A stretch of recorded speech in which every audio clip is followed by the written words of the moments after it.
नमस्कार दोस्तों, welcome to Sambhav education. This is Aryan Shukla. दोस्तों, आज की क्लास में हम जीके के इंपॉर्टेंट क्वेश्चन डिस्कस करेंगे। ये सभी टॉप के क्वेश्चन होंगे, इंपॉर्टेंट क्वेश्चन होंगे। कुछ ऐसे प्रश्न हैं जो बीएड की प्रवेश परीक्षाओं में अभी तक पूछे गए हैं। सभी क्लास को ध्यान से देखिएगा। अगर कोई क्वेश्चन नहीं आता है उसे नोट डाउन कर सकते हो। जो एक्स्ट्रा फैक्ट आपको बताए जाएं उसे भी ध्यान से सुनिएगा। और ये क्लास स्पेशल बीएड प्रवेश परीक्षा के लिए है। एंड क्लास के अंत में बताना कि आपके कितने क्वेश्चन आज निकले। चलिए शुरू करते हैं आज की क्लास। इसका आंसर करिए क्वेश्चन नंबर फर्स्ट के लिए। बताइए खजुराहो मंदिर किस वंश के शासकों ने बनवाए थे। क्वेश्चन नंबर फर्स्ट का करेक्ट आंसर क्या होगा? क्या पूछा गया है? खजुराहो मंदिर किस वंश के शासकों ने बनवाए थे। इसका राइट आंसर क्या होगा? चोल वंश के शासकों ने, चंदेल वंश के शासकों ने, पांड वंश के शासकों ने, या फिर नन ऑफ दीज, जिनमें से कोई नहीं। इस प्रकार से ऑप्शन हैं। अगर पूछा जाए खजुराहो मंदिर कहाँ पर है, किस राज्य में है, तो आप लोग याद रखिएगा मध्य प्रदेश में है। कहाँ पर है? मध्य प्रदेश में है। अभी आपको बताना है किसने बनवाए थे। सभी इसका आंसर करिए क्वेश्चन नंबर फर्स्ट के लिए। बताइए राइट आंसर क्या होगा। इसका right answer option number B होगा, चंदेल वंश के शासकों ने। क्या करेक्ट आंसर होगा? ऑप्शन नंबर 20 का राइट आंसर है खजुराहो मंदिर चंदेल वंश के शासकों ने बनवाए थे। ऑप्शन नंबर 20 का राइट आंसर है। जिसने भी क्वेश्चन नंबर फर्स्ट का ऑप्शन नंबर बी दिया उनका सही उत्तर है। या तो option number B correct answer होगा। अब इसका आंसर करिए क्वेश्चन नंबर 2 के लिए। बताइए पोंग बांध किस नदी पर है। इसका राइट आंसर क्या होगा? ज्योग्राफी संबंधित क्वेश्चन है, अच्छा क्वेश्चन है। बताइए इसका राइट आंसर क्या होगा? पोंग बांध किस नदी पर है। इसका right answer option number B होगा, ब्यास नदी पर। क्या करेक्ट आंसर है? ऑप्शन नंबर 20 का राइट आंसर होगा, पोंग बांध ब्यास नदी पर है। तो option number B correct answer होगा। अब दूसरा क्वेश्चन पूछा जाएगा। क्या क्वेश्चन पूछा जाएगा परीक्षा में? पोंग बांध ब्यास नदी पर कहाँ पर है। अगर राज्य पूछा जाए तो आप लोग याद रखिएगा हिमाचल प्रदेश में है। कहाँ पर है? हिमाचल प्रदेश में है। किस नदी पर है? ब्यास नदी पर है। ऑप्शन नंबर 20 का राइट आंसर होगा। इसका आंसर करिए क्वेश्चन नंबर 3 के लिए। रोंगाली बिहू मुख्यतः किस राज्य से संबंधित है। रोंगाली बिहू किस राज्य का प्रमुख त्योहार है। इसका राइट आंसर क्या होगा? सभी इसका आंसर करिए क्वेश्चन नंबर 3 के लिए। जिसने भी लाइव सेशन को लाइक नहीं किया है, लाइक कीजिए, शेयर कीजिएगा। चैनल पर नए हैं, चैनल को सब्सक्राइब कीजिए, बेल आइकन को प्रेस कीजिए ताकि सभी नोटिफिकेशन आप तक पहुंच सकें। इसका right answer option number A होगा, असम। क्या करेक्ट आंसर है? ऑप्शन नंबर ए इसका राइट आंसर है। रोंगाली बिहू असम का प्रमुख त्योहार है। तो ऑप्शन नंबर ए इसका राइट आंसर होगा। असम भारत का एक राज्य है। राजधानी दिसपुर है। पूछा जाता है परीक्षा में असम की राजधानी क्या है। दिसपुर आप लोग याद रखिएगा। और एक क्वेश्चन पूछा जाता है असम की ऑफिशियल लैंग्वेज क्या है। अगर पूछा जाए असम की ऑफिशियल लैंग्वेज क्या है तो आप लोग याद रखिएगा असमिया। क्या असमिया असम की ऑफिशियल लैंग्वेज है। इंपॉर्टेंट क्वेश्चन है, ऐसे भी आप लोग याद रखिए। इसका आंसर करिए क्वेश्चन नंबर 4 के लिए। बताइए तलाजा गुफाएं किस राज्य में है। सभी इसका आंसर करिए क्वेश्चन नंबर 4 के लिए। क्या पूछा गया है? तलाजा गुफाएं कहाँ पर है? महाराष्ट्र, मध्य प्रदेश, आंध्र प्रदेश या फिर गुजरात में। इस प्रकार से ऑप्शन हैं। तो सभी इसका आंसर करिए क्वेश्चन नंबर 4 के लिए। बताइए इसका राइट आंसर क्या होगा। इसका right answer option number D होगा, गुजरात। या तो option number D correct answer होगा, तलाजा गुफाएं गुजरात में है। तो ऑप्शन नंबर डी इसका राइट आंसर है। जिसने भी क्वेश्चन नंबर 4 का ऑप्शन नंबर डी दिया उनका सही उत्तर है। गुजरात करेक्ट आंसर होगा, गुजरात में तलाजा गुफाएं, डी करेक्ट आंसर है। बहुत अच्छे। अब इसका आंसर करिए क्वेश्चन नंबर 5 के लिए। बताइए पांचवी पंचवर्षीय योजना की समय अवधि क्या थी। ये आपको बताना है। जो 12वीं पंचवर्षीय योजना थी इसकी आपको समय अवधि बतानी है क्या थी। इसका राइट आंसर क्या होगा?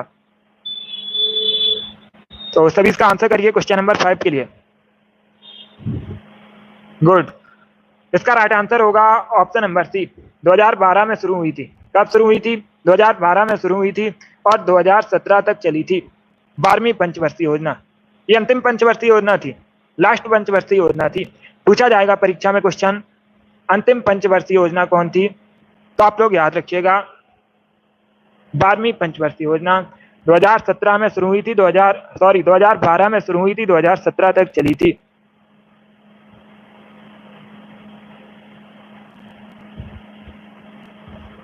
यस सीमा। तो इसका right answer option number C होगा। जिसने भी क्वेश्चन नंबर 5 का ऑप्शन नंबर सी दिया उनका सही उत्तर है। अब एक क्वेश्चन और पूछा जाएगा परीक्षा में। क्या क्वेश्चन पूछा जाएगा परीक्षा में? 12वीं पंचवर्षीय योजना का मुख्य उद्देश्य क्या था, ये आपको बताना है। सभी जल्दी से बताइएगा 12वीं पंचवर्षीय योजना का मुख्य उद्देश्य क्या था। गुड। पूछ सकते हैं क्योंकि ये अंतिम पंचवर्षीय योजना थी। आप लोग याद रखिएगा, अगर मुख्य उद्देश्य पूछा जाए तो आप लोग याद रखिए तीव्र, टिकाऊ और अधिक समावेशी विकास 12वीं पंचवर्षीय योजना का मुख्य उद्देश्य था। गुड, इसका right answer option number C होगा। चलिए आगे बढ़ते हैं। अभी इसका आंसर करिए क्वेश्चन नंबर 6 के लिए। सभी जल्दी से आंसर करिए क्वेश्चन नंबर 6 के लिए। बताइए इसका राइट आंसर क्या होगा। मध्य प्रदेश में कुंभ मेले का आयोजन कहां पर होता है।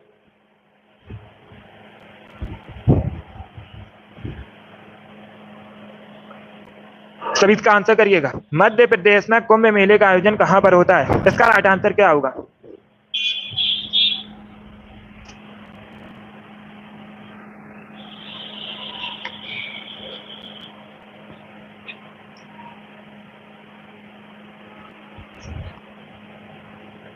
इसका right answer option number D होगा, उज्जैन में। या तो option number D correct answer है। क्या करेक्ट आंसर होगा, ऑप्शन नंबर डी इसका राइट आंसर है। आप लोग याद रखिएगा मध्य प्रदेश में कुंभ मेले का आयोजन उज्जैन में होता है, तो ऑप्शन नंबर डी इसका राइट आंसर है। क्या करेक्ट आंसर होगा, ऑप्शन नंबर डी इसका राइट आंसर है।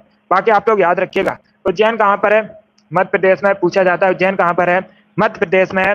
उज्जैन क्षिप्रा या शिप्रा नदी किनारे बसा है। किस नदी किनारे बसा है, क्षिप्रा या शिप्रा नदी किनारे बसा है। एक क्वेश्चन और पूछा जाता है महाकालेश्वर मंदिर कहां पर है, तो आप लोग याद रखिएगा जो महाकालेश्वर मंदिर है उज्जैन में है। उज्जैन का प्राचीन नाम भी पूछा जाता है एनसीएन ने, तो आप लोग याद रखिएगा अवंतिका उज्जैन का प्राचीन नाम है। इसका right answer option number D होगा। इसका आंसर करिए क्वेश्चन नंबर 7 के लिए। सभी जल्दी से आंसर करिए क्वेश्चन नंबर 7 के लिए। बताइए इसका राइट आंसर क्या होगा। अंग्रेज पुलिस अफसर कैप्टन सैंडर्स की हत्या किसने की थी, किसके द्वारा गोली से मारा गया था। अंग्रेज पुलिस अफसर कैप्टन सैंडर्स। तो सभी इसका आंसर करिएगा। इसका right answer option number D होगा, भगत सिंह। अब इसका आंसर करिए क्वेश्चन नंबर 8 के लिए। सभी इसका आंसर करिए क्वेश्चन नंबर 8 के लिए। बताइए बहमनी राजाओं की राजधानी क्या थी। बहमनी राजाओं की राजधानी आपको बतानी है।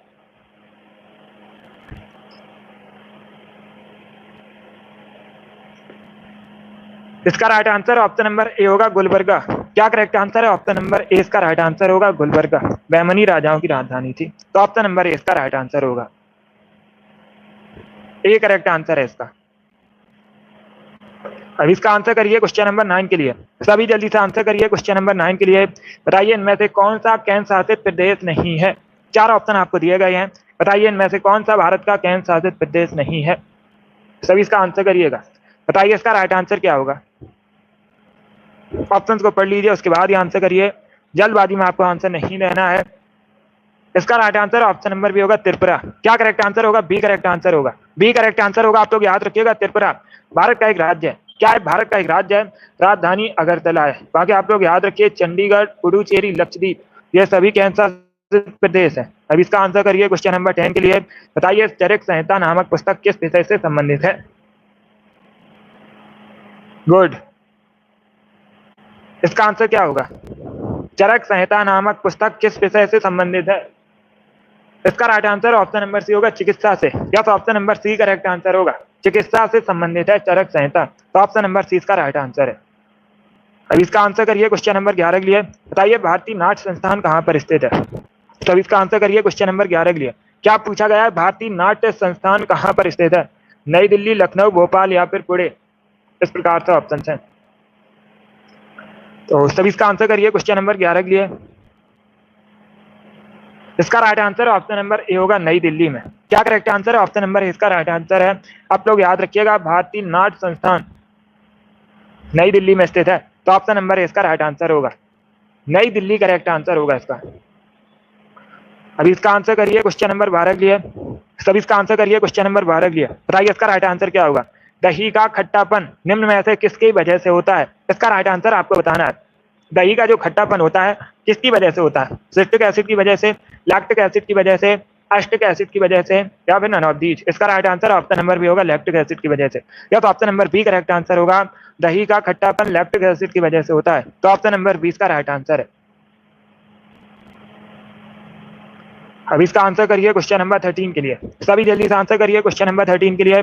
बताइए आंध्र प्रदेश की ऑफिशियल लैंग्वेज क्या है। आपको आंध्र प्रदेश की ऑफिशियल लैंग्वेज बतानी है। भाषा के आधार पर गठित होने वाला भारत का पहला राज्य है आंध्र प्रदेश। पूछा जाता है क्वेश्चन परीक्षा में। भाषाई आधार पर गठित होने वाला भारत का पहला राज्य कौन सा है? तो आप लोग याद रखिएगा आंध्र प्रदेश है। आंध्र प्रदेश की ऑफिशियल लैंग्वेज आपको बतानी है तमिल, तेलुगु, कन्नड़ या फिर उड़िया।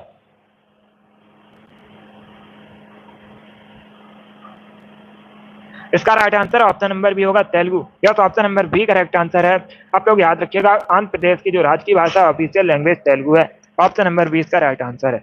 अब इसका आंसर करिए क्वेश्चन नंबर 14 के लिए। बताइए विंग्स ऑफ फायर पुस्तक किसने लिखी है? सभी इसका आंसर करिए क्वेश्चन नंबर 14 के लिए। बताइए विंग्स ऑफ फायर पुस्तक किसने लिखी है? इसका राइट आंसर होगा option number C, APJ Abdul Kalam ने। ऑप्शन नंबर सी इसका राइट आंसर है। अब इसका आंसर करिए क्वेश्चन नंबर 15 के लिए।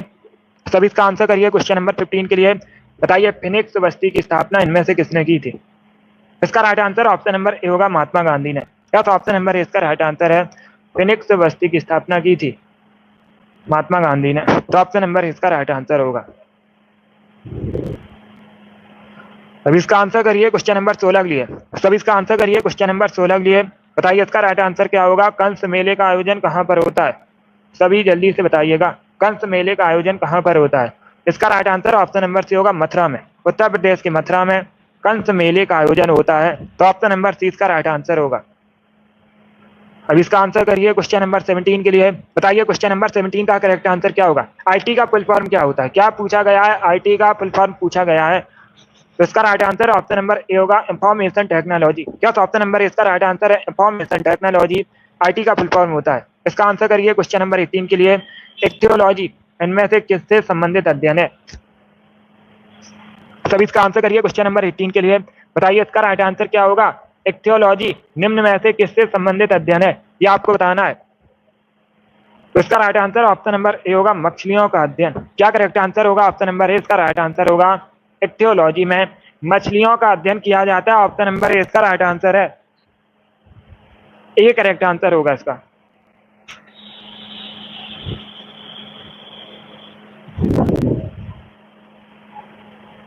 सी करेक्ट आंसर नहीं होगा इसका। ए करेक्ट आंसर होगा इसका। अब लोग याद रखिएगा।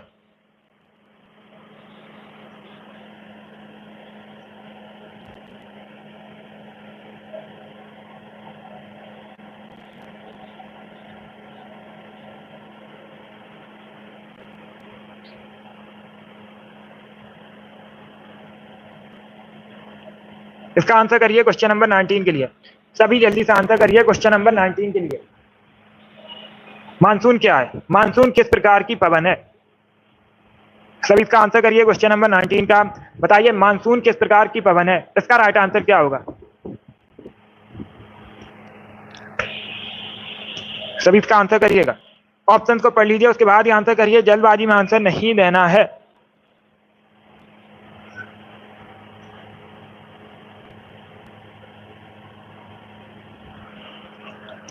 इसका right answer option number A होगा ऋतु परक पवन। यस, ऑप्शन नंबर ए इसका राइट आंसर है। मानसून ऋतु परक पवन है। तो ऑप्शन नंबर ए इसका राइट आंसर है। जिसने भी क्वेश्चन नंबर 19 का ऑप्शन नंबर ए दिया उनका सही उत्तर है। यस, ऑप्शन नंबर ए इसका राइट आंसर है। अब इसका आंसर करिए क्वेश्चन नंबर 20 के लिए। यूरो कप किस खेल से संबंधित है? सभी जल्दी से बताइए यूरो कप किस खेल से संबंधित है? क्रिकेट, पोलो, फुटबॉल या फिर बैडमिंटन? सभी इसका आंसर करिएगा। ऑप्शन को पढ़ लीजिए, उसके बाद ही आंसर करिए। जल्दबाजी में आपको आंसर नहीं देना है। बताइए इसका राइट आंसर क्या होगा? इसका right answer option number C football है। क्या करेक्ट आंसर होगा? Option number C correct answer होगा।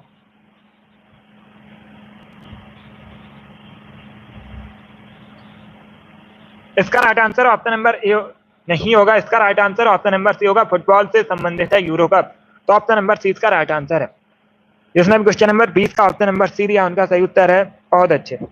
इसका आंसर करिए क्वेश्चन नंबर 22 के लिए। इतिहास से संबंधित क्वेश्चन है। सभी जल्दी से आंसर करिए। बताइए असम के अहोम साम्राज्य और मुगलों के बीच सराय घाट की लड़ाई कब हुई थी? इसका राइट आंसर क्या होगा? बहुत अच्छे। सभी इसका आंसर करिए क्वेश्चन नंबर 22 के लिए। इसका right answer option number A होगा 1671 में। ए करेक्ट आंसर होगा इसका। आप लोग याद रखिएगा 1671 में असम के अहोम साम्राज्य और मुगलों के बीच सराय घाट की लड़ाई हुई थी। तो ऑप्शन नंबर ए इसका राइट आंसर होगा। ये सभी इंपॉर्टेंट क्वेश्चन है, टॉप के क्वेश्चन है। इसी प्रकार के क्वेश्चन परीक्षा में पूछे जाते हैं। सभी क्लास को ध्यान से देखिएगा। अगर कोई क्वेश्चन नहीं आता है उसे नोट डाउन कर सकते हो। ए करेक्ट आंसर होगा इसका। अब इसका आंसर करिए क्वेश्चन नंबर 22 के लिए। सभी इसका आंसर करिए क्वेश्चन नंबर 22 के लिए। मकर संक्रांति के त्योहार को भारत के किस हिस्से में उत्तरायण के रूप में जाना जाता है? इसका राइट आंसर क्या होगा? सभी इसका आंसर करिए, बताइए इसका राइट आंसर क्या होगा? सभी जल्दी से आंसर करिए क्वेश्चन नंबर 22 के लिए। बताइए इसका राइट आंसर क्या होगा? मकर संक्रांति के त्योहार को भारत के किस हिस्से में उत्तरायण के रूप में जाना जाता है? इसका right answer option number A होगा, गुजरात में। क्या करेक्ट आंसर होगा? ए करेक्ट आंसर होगा। अब इसका आंसर करिए क्वेश्चन नंबर 23 के लिए। शुद्ध सोना होता है कितने कैरेट का होता है शुद्ध सोना? ये भी इंपॉर्टेंट क्वेश्चन है, कई परीक्षा में पूछा गया है। 24 कैरेट का होता है। क्या करेक्ट आंसर होगा? ऑप्शन नंबर डी इसका राइट आंसर है। अब इसका आंसर करिए क्वेश्चन नंबर 24 के लिए। सब इसका आंसर करिए क्वेश्चन नंबर 24 के लिए। बताइए इसका राइट आंसर क्या होगा? प्राचीन भारत का प्रसिद्ध शासक कौन था जिसने अपने जीवन के अंतिम दिनों में जैन धर्म को अपना लिया था? आपको शासक का नाम बताना है जिसने अपने जीवन के अंतिम दिनों में जैन धर्म को अपना लिया था। इसका right answer option number C होगा, चंद्रगुप्त मौर्य। या तो option number C correct answer होगा। चंद्रगुप्त मौर्य ने अपने जीवन के अंतिम दिनों में जैन धर्म को अपना लिया था, तो ऑप्शन नंबर सी इसका राइट आंसर होगा।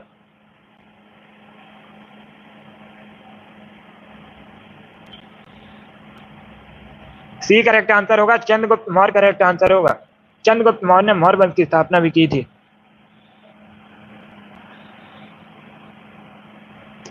बहुत अच्छे। इसका right answer option number C होगा। अब इसका आंसर करिए क्वेश्चन नंबर 25 के लिए। बताइए ग्रेट मैन मेड रिवर किस देश में स्थित है? इसका राइट आंसर क्या होगा? सब इसका आंसर करिए क्वेश्चन नंबर 25 के लिए। बताइए इसका राइट आंसर क्या होगा? ग्रेट मैन मेड रिवर किस देश में स्थित है? इसका right answer option number A होगा, लीबिया। या तो option number A correct answer होगा।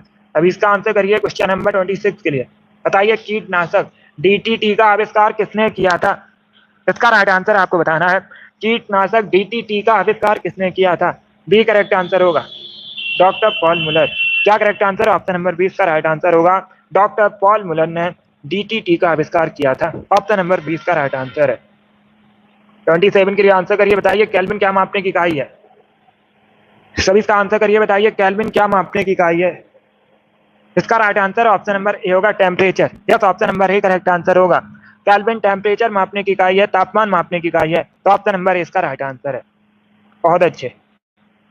सम्राट वेरी गुड। माही, बिट्टो, जानवी, आप सभी करेक्ट आंसर हैं। सीमा, कोमल, शिव कुमारी, पासवान गर्ल, अवनीश, जरीना, मिष्टी, रामकुमारी, इन सभी ने राइट आंसर दिए। रिंकू, ऑप्शन नंबर ए इसका राइट आंसर है। वेरी गुड, आप सभी ने करेक्ट आंसर दिया, तो ऑप्शन नंबर ए इसका राइट आंसर है। अब इसका आंसर करिए क्वेश्चन नंबर 28 के लिए। सभी इसका आंसर करिए क्वेश्चन नंबर 28 के लिए। बताइए फ्री थ्रो शब्द किस खेल से संबंधित है? इसका राइट आंसर क्या होगा? सभी इसका आंसर करिए क्वेश्चन नंबर 28 के लिए। बताइए इसका राइट आंसर क्या होगा? मिस्टी, वेरी गुड, आपका भी राइट आंसर है। इसका right answer option number B होगा, बास्केटबॉल। क्या तो option number B correct answer होगा। क्या करेक्ट आंसर है? ऑप्शन नंबर 20 का राइट आंसर है। आप लोग याद रखिएगा, फ्री थ्रो शब्द बास्केटबॉल से संबंधित है, तो ऑप्शन नंबर 20 का राइट आंसर है। बी करेक्ट आंसर होगा इसका। चलिए आगे बढ़ते हैं। बहुत अच्छे।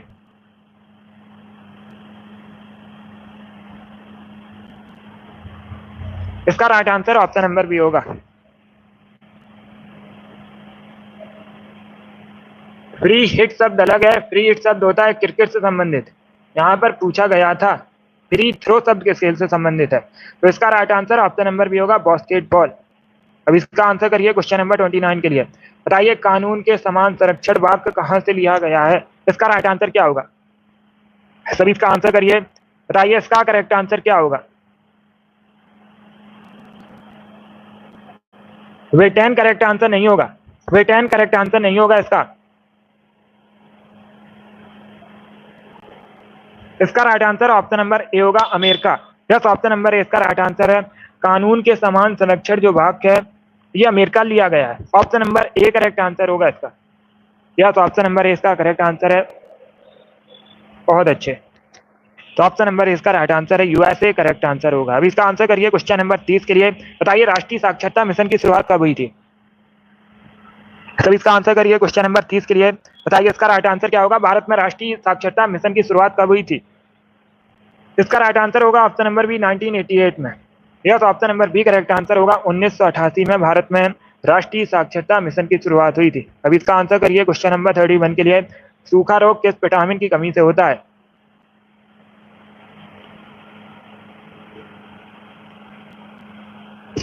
सभी इसका आंसर करिए क्वेश्चन नंबर 31 के लिए। बताइए इसका करेक्ट आंसर क्या होगा। इसका right answer option number A होगा, विटामिन डी की कमी से। क्या करेक्ट आंसर होगा ऑप्शन नंबर ए। इसका राइट आंसर आप लोग याद रखिएगा, विटामिन डी की कमी से होता है सूखा रोग। तो ऑप्शन नंबर ए इसका राइट आंसर होगा। चलिए आगे बढ़ते हैं। अब इसका आंसर करिए क्वेश्चन नंबर 32 के लिए। बताइए इनमें से कौन सी भाषा द्रविड़ भाषा परिवार का भाग नहीं है। चार ऑप्शन आपको दिए गए हैं। क्या चार ऑप्शन आपको दिए गए हैं। बताइए इनमें से कौन सी भाषा द्रविड़ भाषा परिवार का भाग नहीं है। गुड। इसका right answer option number D होगा, कोंकणी। क्या करेक्ट आंसर होगा option number D correct answer होगा, कोंकणी द्रविड़ भाषा परिवार का भाग नहीं है। तो ऑप्शन नंबर डी इसका राइट आंसर होगा। नहीं है, पूछा गया है, मलयालम है इसमें। ऑप्शन नंबर डी इसका राइट आंसर होगा। जो कोंकणी आप लोग याद रखिएगा, गोवा की ऑफिशियल लैंग्वेज भी है। पूछा जाता है गोवा की ऑफिशियल लैंग्वेज क्या है, तो आप लोग याद रखिएगा कोंकणी। बाकी तमिल, तेलुगु, मलयालम ये सभी द्रविड़ भाषा परिवार का भाग है। तो ऑप्शन नंबर डी इसका करेक्ट आंसर होगा। अब इसका आंसर करिए क्वेश्चन नंबर 33 के लिए। कृष्णदेवराय के दरबार में अष्टदिग्गज कौन थे। इसका राइट आंसर क्या होगा। इसका right answer option number B होगा, 8 तेलुगु कवि। या तो option number B correct answer है। इसका right answer option number B होगा। आप लोग याद रखिएगा, कृष्णदेवराय के दरबार में अष्टदिग्गज 8 तेलुगु कवि थे। तो option number B correct answer होगा इसका। इसका right answer option number B है। अब इसका आंसर करिए क्वेश्चन नंबर 34 के लिए। बताइए भारत में सूती वस्त्रों की राजधानी किसे कहा जाता है। इसका राइट आंसर क्या होगा। भारत में सूती वस्त्रों की राजधानी किसे कहते हैं। डी करेक्ट आंसर होगा, मुंबई को, कानपुर को उत्तर भारत का मैनचेस्टर कहते हैं, कोयम्बटूर को दक्षिण भारत का मैनचेस्टर कहते हैं, अहमदाबाद को भारत का मैनचेस्टर कहते हैं। और यहाँ पर पूछा गया था सूती वस्त्रों की राजधानी भारत में किसे कहा जाता है, तो मुंबई करेक्ट आंसर होगा इसका। अब इसका आंसर करिए क्वेश्चन नंबर 35 के लिए। थेयम किस राज्य का लोकप्रिय नृत्य है। इसका राइट आंसर आपको बताना है। सभी जल्दी से आंसर करिए क्वेश्चन नंबर 35 के लिए। बताइए राइट आंसर क्या होगा। थेयम किस राज्य का लोकप्रिय नृत्य है। इसका right answer option number C Kerala, केरला। या तो option number C correct answer है। इसका आंसर करिए क्वेश्चन नंबर 36 के लिए। नेशनल स्टॉक एक्सचेंज का मुख्यालय कहां पर है। क्या पूछा गया है। नेशनल स्टॉक एक्सचेंज का मुख्यालय कहां पर है।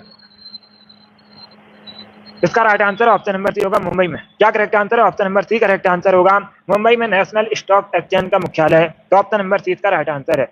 अब इसका आंसर करिए क्वेश्चन नंबर 37 के लिए। पंजशीर घाटी कहां पर है, किस देश में है। सभी इसका आंसर करिए। बताइए क्वेश्चन नंबर 37 का करेक्ट आंसर क्या होगा। पंजशीर घाटी कहां पर है। इसका right answer option number B होगा, अफगानिस्तान में। क्या करेक्ट आंसर है। Option number B correct answer होगा। बहुत अच्छे।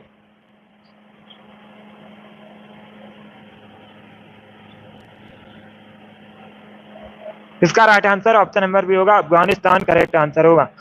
अफगानिस्तान भारत का पड़ोसी देश है। सबसे कम बॉर्डर शेयर अफगानिस्तान भारत के साथ करता है। अगर पूछा जाए भारत किस देश के साथ सबसे कम बॉर्डर शेयर करता है, तो आप लोग याद रखिएगा अफगानिस्तान के साथ।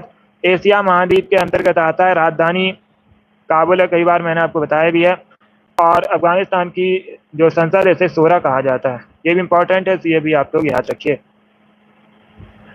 अब इसका आंसर करिए क्वेश्चन नंबर 38 के लिए। बताइए जहांगीर आर्ट गैलरी कहाँ पर है। इसका राइट आंसर क्या होगा। जहांगीर आर्ट गैलरी कहाँ पर है। बी करेक्ट आंसर होगा, मुंबई में। इसका आंसर करिए क्वेश्चन नंबर 39 के लिए। बताइए मौना लोआ नामक सक्रिय ज्वालामुखी किस देश में है। इसका right answer option number B USA, यूएसए। या तो option number B correct answer होगा, यूएसए में मौना लोआ नामक सक्रिय ज्वालामुखी है। अब इसका आंसर करिए क्वेश्चन नंबर 40 का। सभी इसका आंसर करिए क्वेश्चन नंबर 40 का। पॉलिटी संबंधित क्वेश्चन है। बताइए इसका राइट आंसर क्या होगा। मूल भारतीय संविधान के अनुसार भारत एक है। ये जो स्पेस है बताइए यहाँ पर क्या भरा जाएगा। इसका right answer option number A होगा, प्रभुत्व संपन्न लोकतंत्रात्मक गणराज्य। ऑप्शन नंबर ए इसका राइट आंसर है। ए करेक्ट आंसर होगा इसका। यस, ऑप्शन नंबर ए इसका राइट आंसर है। जिसने भी क्वेश्चन नंबर 40 का ऑप्शन नंबर ए दिया उनका सही उत्तर है। अब इसका आंसर करिए क्वेश्चन नंबर 41 के लिए। राजनैतिक स्वतंत्रता राष्ट्र की प्राण वायु है, ये किसने कहा था? सभी इसका आंसर करिएगा। बताइए, राजनैतिक स्वतंत्रता राष्ट्र की प्राण वायु है, ये किसने कहा था? इसका राइट आंसर क्या होगा? ये किसका कथन है? इसका right answer option number C होगा, अरविंद घोष ने। या तो option number C correct answer होगा, अरविंद घोष ने कहा था राजनैतिक स्वतंत्रता राष्ट्र की प्राण वायु है, तो ऑप्शन नंबर सी इसका राइट आंसर होगा। अब इसका आंसर करिए क्वेश्चन नंबर 42 के लिए। सभी इसका आंसर करिए क्वेश्चन नंबर 42 के लिए। विश्वविख्यात पिरामिड कहाँ, आपको बताना है। तो सभी इसका आंसर करिए क्वेश्चन नंबर 42 के लिए। विश्वविख्यात पिरामिड कहाँ पर है? इसका right answer option number A होगा, मिस्र में। अब इसका आंसर करिए क्वेश्चन नंबर 43 के लिए। बताइए, कार्बोलिक एसिड के नाम से किसे जाना जाता है? सभी इसका आंसर करिए क्वेश्चन नंबर 43 के लिए। क्या पूछा गया है? कार्बोलिक एसिड के नाम से किसे जाना जाता है? इसका right answer option number A होगा, फिनॉल को। क्या करेक्ट आंसर होगा? ए करेक्ट आंसर होगा, फिनॉल को कार्बोलिक एसिड के नाम से भी जाना जाता है, तो ऑप्शन नंबर ए इसका राइट आंसर है। अब इसका आंसर करिए क्वेश्चन नंबर 44 के लिए। आधुनिक देवनागरी लिपि का प्राचीनतम रूप क्या है? सभी इसका आंसर करिए क्वेश्चन नंबर 44 के लिए। सभी जल्दी से बताइएगा, आधुनिक देवनागरी लिपि का प्राचीनतम रूप क्या है? इसका right answer option number B होगा, ब्राह्मी। क्या करेक्ट आंसर होगा? Option number B correct answer होगा, आधुनिक देवनागरी लिपि का प्राचीनतम रूप ब्राह्मी है, तो ऑप्शन नंबर बी इसका राइट आंसर है। अब इसका आंसर करिए क्वेश्चन नंबर 45 के लिए। सभी जल्दी से आंसर करिए क्वेश्चन नंबर 45 के लिए। बताइए, इसका राइट आंसर क्या होगा? क्वेश्चन इस प्रकार है, निम्नलिखित शब्दों में से भारतीय संविधान की प्रस्तावना में कौन कौन से शब्द हैं? इसका राइट आंसर क्या होगा? निम्नलिखित शब्दों में से कौन सा भारतीय संविधान की प्रस्तावना में हुआ है? आपको बताना है। न्याय, स्वतंत्रता, समानता। इसका right answer option number D होगा, ये तीनों शब्द शामिल हैं, न्याय, स्वतंत्रता, समानता, तो option number D correct answer होगा, ऑल, सभी। इसका आंसर करिए क्वेश्चन नंबर 46 के लिए। ये भी पॉलिटी संबंधित क्वेश्चन है। बताइए, इसका राइट आंसर क्या होगा? किस संवैधानिक संशोधन द्वारा दिल्ली में विधानसभा की स्थापना की गई थी? सभी इसका आंसर करिए क्वेश्चन नंबर 46 के लिए। बताइए, इसका राइट आंसर क्या होगा? किस संविधान संशोधन द्वारा दिल्ली में विधानसभा की स्थापना की गई थी? इसका right answer option number B होगा, 69वां संविधान संशोधन। Yes, option number B correct answer होगा, 69वां संविधान संशोधन हुआ था, इसके बाद दिल्ली में विधानसभा की स्थापना की गई, तो ऑप्शन नंबर बी का राइट आंसर होगा।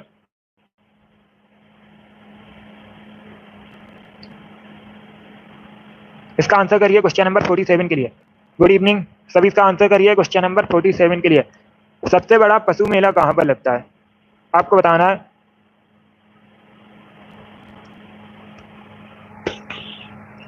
सभी इसका आंसर करिए क्वेश्चन नंबर 47 के लिए। बताइए, इसका राइट आंसर क्या होगा? सबसे बड़ा पशु मेला कहाँ आयोजित होता है? इसका right answer option number A होगा, सोनपुर, बिहार में। Yes, option number A correct answer होगा। आप लोग याद रखिएगा, बिहार के सोनपुर में सबसे बड़ा पशु मेला आयोजित होता है, तो ऑप्शन नंबर ए इसका राइट आंसर है। अब इसका आंसर करिए क्वेश्चन नंबर 48 के लिए। बताइए, पंचमहल कहाँ पर स्थित है? सभी इसका आंसर करिएगा। यस, पुष्कर में भी लगता है, राजस्थान के पुष्कर में भी पशु मेला लगता है, लेकिन यहाँ पर पूछा गया है सबसे बड़ा, क्या पूछा गया है? सबसे बड़ा पशु मेला कहाँ पर लगता है? तो आप लोग याद रखिएगा, बिहार के सोनपुर में। इसका right answer option number C होगा, फतेहपुर सीकरी। क्या करेक्ट आंसर होगा? Option number C correct answer होगा, पंचमहल फतेहपुर सीकरी में, तो ऑप्शन नंबर सी इसका राइट आंसर होगा। फतेहपुर सीकरी कहाँ पर है? उत्तर प्रदेश में है, आगरा के पास। अब इसका आंसर करिए क्वेश्चन नंबर 49 के लिए। एशिया का प्रथम मानव डीएनए बैंक कहाँ पर स्थित है? इसका राइट आंसर होगा ऑप्शन नंबर डी, लखनऊ में। या तो option number D correct answer होगा, उत्तर प्रदेश के लखनऊ में एशिया का प्रथम मानव डीएनए बैंक स्थित है, तो option number D correct answer होगा। इसका आंसर करिए क्वेश्चन नंबर 50 के लिए। किडनी स्टोन मुख्य रूप से किससे बनी होती है? गुर्दे की पथरी मुख्य रूप से किससे बनी होती है? इसका राइट आंसर होगा option number C, calcium oxalate से। क्या करेक्ट आंसर होगा? Option number C correct answer होगा, कैल्शियम ऑक्जुलेट से बनी होती है गुर्दे की पथरी, तो ऑप्शन नंबर सी का राइट आंसर है। गुड इवनिंग, अब इसका आंसर करिए क्वेश्चन नंबर 51 के लिए। एलपीजी में गंध के लिए क्या मिलाया जाता है? बी करेक्ट आंसर होगा, एथिल मरकैप्टन। एलपीजी में गंध के लिए एथिल मरकैप्टन। नंबर 52 के लिए आंसर करिएगा, कौन डिसीजन लेता है, कौन निर्णय लेता है, कोई विधेयक धन विधेयक है या नहीं? सभी इसका आंसर करिएगा। धन विधेयक से संबंधित अनुच्छेद कौन सा है? अनुच्छेद 110। धन विधेयक से संबंधित है और ये लोकसभा में पेश किया जाता है। आप लोग याद रखिएगा, ये भी पूछा जाता है किस सदन में से प्रस्तुत किया जाता है, तो आप लोग याद रखिएगा जाता है लोकसभा अध्यक्ष, लोकसभा स्पीकर डिसीजन लेते हैं कोई विधेयक धन विधेयक है या नहीं। तो ऑप्शन नंबर सी इसका राइट आंसर है। अब इसका आंसर करिए क्वेश्चन नंबर 53 के लिए। बताइए लाख बख्श का किताब किसे दिया गया था? इसका राइट आंसर होगा, इसका right answer option number A होगा, कुतुबुद्दीन ऐबक को। या तो ऑप्शन नंबर ए इसका राइट आंसर, आप लोग याद रखिएगा, कुतुबुद्दीन ऐबक को लाख बख्श का किताब दिया गया था। तो आप इसका आंसर करिए क्वेश्चन नंबर 54 के लिए। आपको बताना है सबसे अधिक भारत में कॉफी का उत्पादन कहां पर होता है। अगर पूछा जाए विश्व में सबसे अधिक कॉफी का उत्पादन कहां पर होता है, तो आप लोग याद रखिएगा ब्राजील में। भारत में सबसे अधिक कॉफी का उत्पादन कर्नाटक में होता है और भारत में सबसे अधिक चाय का उत्पादन भी पूछा जाता है, असम में होता है। विश्व में सबसे अधिक चाय का उत्पादन चाइना में होता है। इंपॉर्टेंट क्वेश्चन को आप लोग याद रखिएगा। 55 के लिए आंसर करिए, बॉमडिला दर्रा कहां पर है? बॉमडिला दर्रा आपको बताना है कहां पर है। हिमाचल प्रदेश में, मध्य प्रदेश में, अरुणाचल प्रदेश में या फिर जम्मू कश्मीर में। इसका right answer option number C होगा, अरुणाचल प्रदेश में। क्या करेक्ट आंसर होगा? सी करेक्ट आंसर होगा, अरुणाचल प्रदेश में बॉमडिला दर्रा है। अब इसका आंसर करिए क्वेश्चन नंबर 56 के लिए। बताइए विश्व जनसंख्या दिवस कब मनाया जाता है? इसका right answer option number A होगा, 11 जुलाई को। दिवस से संबंधित परीक्षा में क्वेश्चन पूछे जाते हैं, स्क्रिप्ट में क्वेश्चन बनते हैं, इंपॉर्टेंट टॉपिक है। तो प्रतिवर्ष 11 जुलाई को विश्व जनसंख्या दिवस मनाया जाता है। 57 के लिए आंसर करिए। बताइए नंदी पहाड़ियां कहां पर है? कर्नाटक में। इसका right answer option number C होगा। अब इसका आंसर करिए क्वेश्चन नंबर 58 के लिए। बताइए काकीनाडा पोर्ट कहां पर है? काकीनाडा बंदरगाह कहां पर है? Good evening. आंध्र प्रदेश, महाराष्ट्र, केरल या फिर नन ऑफ दीज। इसका right answer option number A होगा, आंध्र प्रदेश में। यस, ऑप्शन नंबर इसका राइट आंसर, आप लोग याद रखिएगा, आंध्र प्रदेश में काकीनाडा पोर्ट। तो ऑप्शन नंबर इसका राइट आंसर है। अब इसका आंसर करिए क्वेश्चन नंबर 59 के लिए। बताइए इनमें से कौन सा पदार्थ सबसे कठोर है? इसका right answer option number B होगा, diamond. Yes, option number B correct answer होगा, हीरा सबसे कठोर पदार्थ है। तो option number B correct answer होगा। अब इसका आंसर करिए क्वेश्चन नंबर 60 के लिए। आज का लास्ट क्वेश्चन है। बताइए बादामी गुफा मंदिर का निर्माण किसने करवाया था? ये आपको बताना है। सभी इसका आंसर करिए। बताइए इसका राइट आंसर क्या होगा? बादामी गुफा मंदिरों का निर्माण किसने करवाया है? अगर पूछा जाए वर्तमान में बादामी गुफा मंदिर कहां पर है, तो आप लोग याद रखिएगा कर्नाटक में। वर्तमान में कर्नाटक में बादामी गुफा मंदिर है। बनवाए किसने थे? किसने बनवाया था? मंगलेशा ने। ऑप्शन नंबर ए इसका राइट आंसर है। जिसने भी क्वेश्चन नंबर 60 का ऑप्शन नंबर ए दिया उनका सही उत्तर है मंगलेशा, करेक्ट आंसर होगा इसका। पुलकेशिन करेक्ट आंसर नहीं होगा, ए करेक्ट आंसर होगा, मंगलेशा करेक्ट आंसर है। चलिए दोस्तों, आज की क्लास में हमने जीके के 60 इंपॉर्टेंट क्वेश्चन डिस्कस किए with extra fact. I hope आप सभी को ये प्रश्न समझ आए होंगे। सो क्लास को लाइक कीजिए, शेयर कीजिए, चैनल पर नए हैं चैनल को सब्सक्राइब कीजिएगा, बेल आइकन को प्रेस कीजिए ताकि सभी नोटिफिकेशन आप तक पहुंच सकें। डेली शाम को 8 बजे स्पेशल जीके जीएस का सेशन होता है, तो सभी डेली सेशन को ज्वाइन कीजिएगा।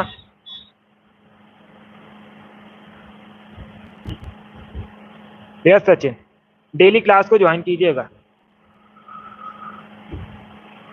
अगली क्लास होगी कल सुबह 10 बजे जीके जीएस की, तो उसे भी आप लोग ज्वाइन कीजिए। चलिए इसी के साथ मैं आपको मिलूंगा अगली क्लास में। Thank you guys, thank you for